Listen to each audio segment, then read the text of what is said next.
This nibble originally aired on RSBANDB Update, episode 791, Return of the Spec. Enjoy. One more thing before we move on to the skilling option in air quotes. And yeah, we'll determine if it's worth saying air quotes or not in just a moment. But the question I have is that obviously this is new power creep coming into the game, because it's making everyone more powerful with, no real downsides except for maybe some cost on the front, I guess you could say.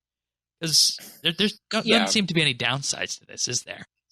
Yeah, and given that a max loadout PVM preset is going to run you like 12 to 14 mil an hour to use, adding an extra 30K for your Dragon Dagger is like pocket change. It's like hardly even noticeable. Okay. So once you buy the amulet itself, there's really no cost to it. Well, you do have to recharge it with Hydrix. Oh, that's true. You're right. It actually does have a cost, but they changed it from a Hydrix charging it twice to charging it 4 times, right? Yeah. Or 5 times, or is it 5 times? You would have had to use it 5 times, and I think they're taking it down to make it less. I don't know if that's in game yet. Yeah, that'll probably be in the coming week. I think it is. I think they cut the recharge cost by more than half, I think. Yeah. So it's really not that, given how good it is, it's not that bad. And like I said, even if all it did in the Amulet of Souls and Reaper necklace and increased style, like if none of this weapon spec stuff even existed, it would still be worth the cost, in my opinion. Yeah. All right.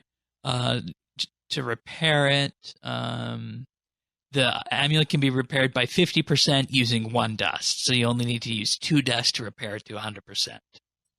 Right. Yeah. Okay. Now, the question I have with this is, we talked about power creep before numerous times.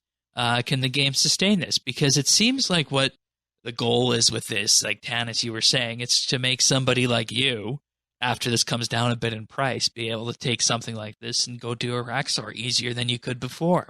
It just seems to be bringing down the barrier to entry on PVM if somebody has the money to invest in one of these. And the question is, can the game sustain this?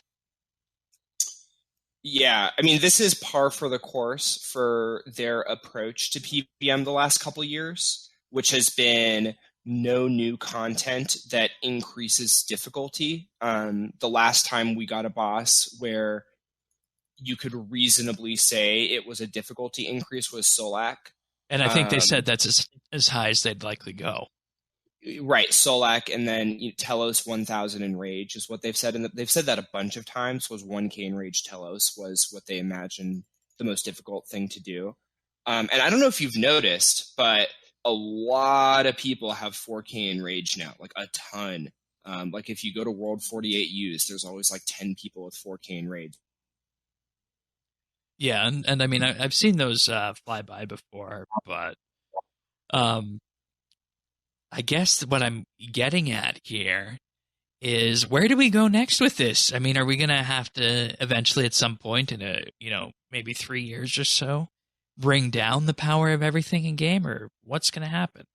I don't know. I mean, nerfs are so unpopular that it's hard to imagine them doing that. But to me, they just have to change their mind about increasing the power of bosses.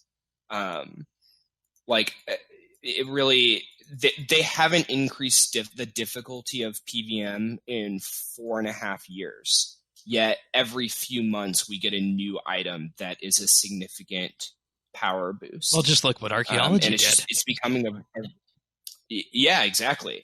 And it's becoming a big problem. I mean, the upside is that PVM has never been more accessible. The downside is, bosses are becoming like butter, which I think takes away the part of the enjoyment of PVM, which is that it is really hard. I think it's going to be one of those delicate dances that needs to be done, where there's always an eye on, is this thing too powerful, or are we having too much of one item in the game? Because, you know, you can increase the ease of these bosses, but when you do that, they bring more of their materials in game. So then you need to look at the other side of that and make it so that the people who are using these materials are going to need to buy up more of them. And, you know, last skill that we saw was effectively an item sink, was Invention that did that. So, I mean,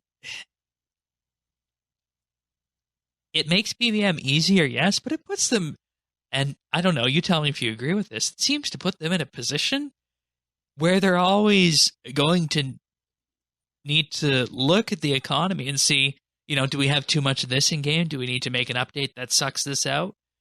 Or do we need to, you know, make it so that it's less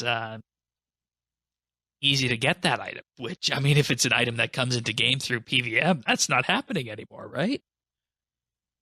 Yeah, exactly. I think power creep has been out of control for years now. I don't think this is the straw that breaks the camel's back in the sense that like the camel has like 14 broken vertebrae already. Like breaking the 15th, I don't think makes that big of a difference. Like I think we're already power creep is already so overwhelming that like it just I don't know if I'm like communicating my point clearly, but like basically I think that the cat's out of the bag on power creep already, so it's kind of whatever. I think the only solution at this point is to either release much more difficult content or significantly nerf some things, and I don't think either of those are going to be very popular. You can watch full episodes of RSBANDB Update right here on this YouTube channel. You can also listen to audio versions of RSBANDB Update at update.rsbnb.com, and feel free to subscribe to our show and any number of podcast listeners out there at update.rsbnb.com/subscribe.